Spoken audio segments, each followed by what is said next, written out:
નમસ્કાર. અમરેલીના સાવરકુંડલામાં કોંગ્રેસ કાર્યાલયના ઉદ્ઘાટન પ્રસંગે રાજકીય માહોલ. પૂર્વ ધારાસભ્ય પ્રતાપ દુધાત આક્રમક અંદાજમાં ભાજપ પર તીખા પ્રહાર કરતા જોવા મળ્યા. નાળિયેર ઊભું ફાડતા દુધાતે ભાજપની નીતિમાં ફરક હોવાનો આક્ષેપ કર્યો. તેમણે જણાવ્યું કે ભાજપના મોટા ભાગના આગેવાનો મૂળ કોંગ્રેસમાંથી આવ્યા છે. સાથે જ તેમણે ભાજપ પર ગંભીર આક્ષેપો લગાવતા કહ્યું કે જીતવા માટે કોઈ પણ હદે જઈ શકે છે. પ્રતાપ દુધાતે ખનીજ માફિયા અને બુટલેગરો મુદ્દે પણ સરકાર પર સવાલો ઉઠાવ્યા અને સ્થાનિક સ્તરે દારૂના વેપારને લઈને તીખી પ્રતિક્રિયાઓ પણ આપી. આ ઉપરાંત લાંબા સમયથી વિકાસના મુદ્દે છેતરપિંડી થતી હોવાનો પણ આક્ષેપ કરતા બદલાવનો સમય આવી ગયો હોવાની વાત કરી. આ સમગ્ર કાર્યક્રમ દરમિયાન પ્રતાપ દુધાતના નિવેદનોના કારણે રાજકીય ગરમાવો વધ્યો. વધુ સમાચાર માટે જોડાયેલા રહો આરપી ગુજરાત ન્યૂઝ રાજકોટ. કાર્ય કર્યું નથી. વર્તમાન સ્થિતિમાં ભયની દિવાલ પેદા કરી છે. અહીંયા બેઠેલા લોકોને પોતાનો હક લેવો હોય તો તડપવું પડે. અધિકારીઓને પૈસા આપવા પડે. તમારે મકાન બનાવવું હોય તો તમે શેત્રુજી નદીમાંથી રેતી ન લઈ શકો. લઈ શકો? લઈ શકો? પણ આ ગામની અંદર કોની રહેન દ્રષ્ટિની અંદર ખનીજ માફિયાઓ બેફામ છે. આ ગામની અંદર કોની રહેન દ્રષ્ટિથી બુટલેગરો બેફામ છે. આ ગામની અંદર શાકભાજીની જેમ હવારે માતા બહેન શાકભાજી લેવા જાય એમ હાલના ટાઈમે દારૂની લારીઓ મુકાય. શરમથી માથું ઝૂકી જાય છે. લોકો ભયભીત છે. એની સામે અમે લડાઈ લડીએ છીએ. આ ગામડાની વાત થઈ. સુરત જેવા શહેરો કે અમદાવાદ જેવા શહેરો હોય, આ ભારતીય જનતા પાર્ટીના શાસનમાં ડ્રગ્સ ઘર ઘર સુધી પહોંચી ગયું છે. આવનાર પેઢી માટે ખૂબ કપરા દિવસો છે. આ સમજવાની જરૂરિયાત છે. બે કામ ઓછા થાય પણ નબળા માણસને અમે જાહેર જીવનમાં કોઈ સ્થાન નથી આપ્યું. આ વખતે ભારતીય જનતા પાર્ટીએ શરમ નેવે મૂકી દીધી. કલંકિત માણસો, ભ્રષ્ટાચારી માણસો, ખૂની માણસો એનો સહારો લઈ અને કોંગ્રેસના કાર્યકર્તા કે કોંગ્રેસના નેતાઓ કે કોંગ્રેસના ઉમેદવારોને દબાવવાના પણ પ્રયત્ન કર્યા. પણ અમે કે પીઠ નથી બતાવી. સાવરકુંડલા હોય કે લીલિયા હોય, આંખમાં આંખ નાખીને તમારા હક માટે અમે લડીએ છીએ. લડતા હતા લડતા રહેવાના છે. 3 નંબરના જાગૃત મતદારો પક્ષ પલટાની પૂરબહાર આલે છે. એને પણ થોડાક ઓળખજો. 3 નંબરના વોર્ડમાં સાંજે કોંગ્રેસનું ટિકિટ લેવાના હોય, સવારે ભાજપનું ફોર્મ ભરાય. થયું કે નથી થયું? થયું કે નથી થયું? નિર્ણય તમારે કરવાનો છે. એક બાજુ ભારતીય જનતા પાર્ટી વિચારધારાની વાત કરે, એક બાજુ ભારતીય જનતા પાર્ટીના મહત્વના આગેવાનો કોંગ્રેસ મુક્ત કરવાની વાત કરે, અને બીજી બાજુ એના ઘરમાંથી એની પેઢીના જ લોકો કોંગ્રેસમાંથી ઉમેદવારી કરે. 75% ભારતીય જનતા પાર્ટીમાં કોંગ્રેસના આગેવાનો આખા ગુજરાતની અંદર બેઠા છે. ક્યાં ગઈ તમારી વિચારધારા?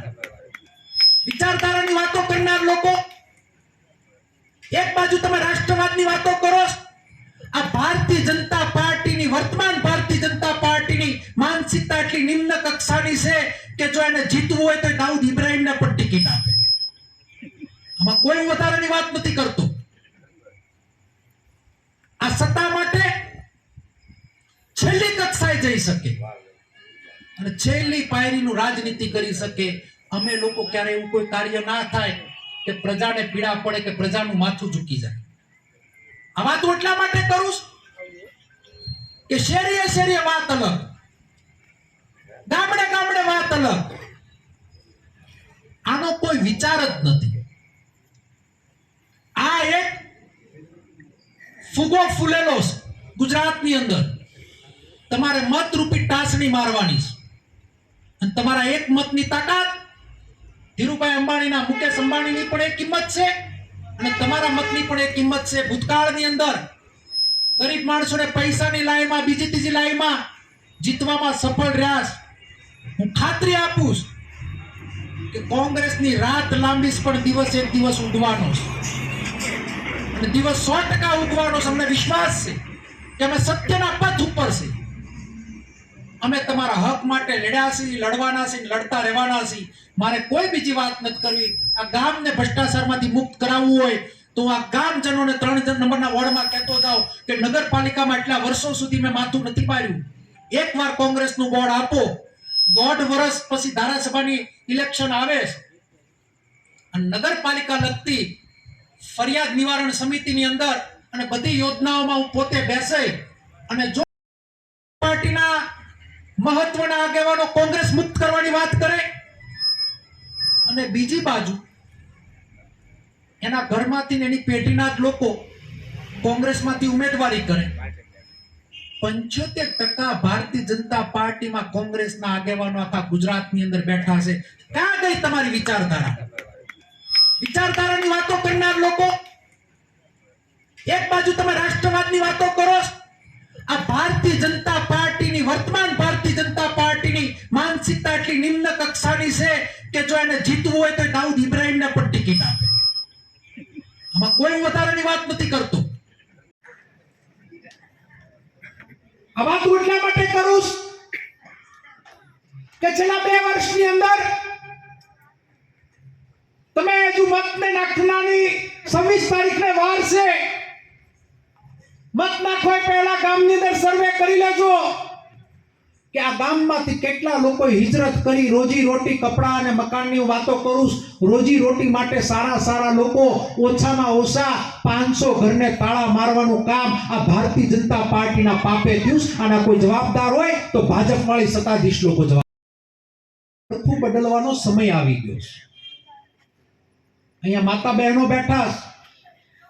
એક ધારી રોટલી કે એક ધારો રોટલો તાવડીમાં પડ્યો રે બળી જાય. આ 35-40 વર્ષથી તમે એક ધારા મત આપી મતના મૂલ્યને સમજ્યા વગર જે પ્રમાણનું મતદાન કર્યું આ ગામ આ શહેરને આ ભાજપ વાળા ઉધઈની જેમ અંદરથી ખોતરી ગયા છે ને ખાઈ ગયા છે. ખાય એટલા માટે ગયા છે કે ભારતીય જનતા પાર્ટીના શાસનમાં વિકાસની વાતો થાય છે પણ કયા ગામની કયા પ્રકારની એજન્સીઓ સાવરકુંડલા શહેરમાં કામ કરી રહી છે એ 10 દિવસમાં તમે તપાસ કરજો. 52 કરોડ રૂપિયાની લોનો લાવી અને તમારી ઉપર ભારણ નાખવાનું કામ કરી રહ્યા છે. આ લોનો આખરે તો તમારા વેરા, આખરે તો તમારા ટેક્સથી આ લોનો ભરાવાની છે. રોડ હારા હોય, ખોદાય, નવા બને અને આખા ગામને ખોદીને મૂકી દીધું. કામ થાય એનો અમને વાંધો નથી પણ કામની કઈક પદ્ધતિ તો હોય કે ના હોય? કામની કોઈ વ્યવસ્થા તો હોય કે ના હોય? સાવરકુંડલા ગામને 30 વર્ષથી તો જેઆઈડીસી ના નામે છેતરે છે. મને નાનજી કાકા હમણાં વિચાર આવ્યો, છેલ્લે પાછા જેઆઈડીસી ના સ્વાગત કરવા ગયા, સન્માન કરવા ગયા, ભજડીના પાદરમાં જેઆઈડીસી આપી.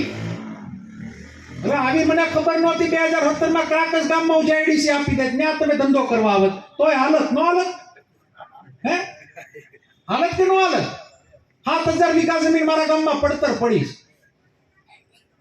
સાવરકુંડલા ને આપી દે તો હાલત કે નો હાલત? નો હાલે ને?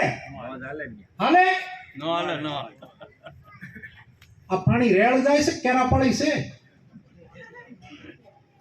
હે આ પ્રજાપતિ સમાજ બેઠો. કોંગ્રેસ ટાઈમમાં ખનીજ માફિયાઓ બેફામ નહોતા. આ બાજુમાં શેત્રુજી આલી જાય ન્યા ઇકો ઝોન, તમે ટ્રેક્ટર લઈને ભરવા જાવ તો, હું ભરવા જાવ તો ઇકો ઝોન, પણ પોલીસ ખનીજ માફિયાઓ ઈ મજા આવે એમ રેતી ભરી આવે, ઈના તમને રેતી વેચવા આવે. નથી સરકારને આવક, નથી પ્રજાને કોઈ ફાયદો. 5-5 હજારનું ટ્રેક્ટર મળે, નથી કોઈ રોયલ્ટી ભરતું.